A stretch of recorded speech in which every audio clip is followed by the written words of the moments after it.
La pulsion de mort potentielle qu'on a avec le VIH, moi j'en ai fait une pulsion de vie. J'ai choisi de continuer à vivre normalement, de créer, d'entreprendre et de ne pas me laisser une fois de plus enfermer dans cette case de malade à vie.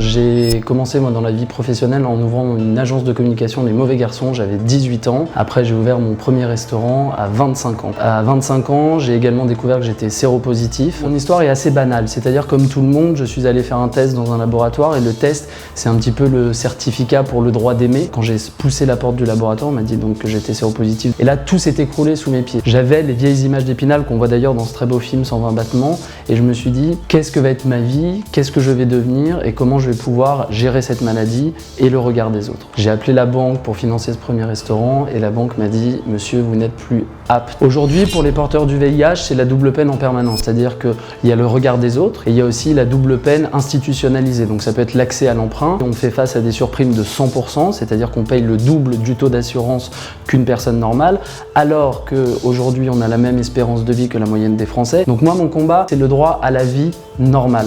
On a les mêmes devoirs que tout le monde. Il faut qu'on ait les mêmes droits pour mener une vie la plus simple et la plus normale possible. Tout ce combat, je le fais pour les 153 000 personnes qui n'ont pas eu la même chance que j'ai eu. Ce combat, c'est celui de l'égalité, c'est celui de la fin des discriminations sur une maladie. De façon générale, dans la société, on le voit dans le monde de l'entreprise, on le voit dans nos rapports humains, on ne laisse pas la faiblesse s'exprimer. On essaye de mettre de côté les malades, on essaye de mettre de côté les gens qui sont différents. On a une responsabilité d'entrepreneur aussi sur la culture de la différence. On doit se battre contre un virus et c'est déjà suffisamment lourd, alors il faut nous laisser un peu d'espace de liberté.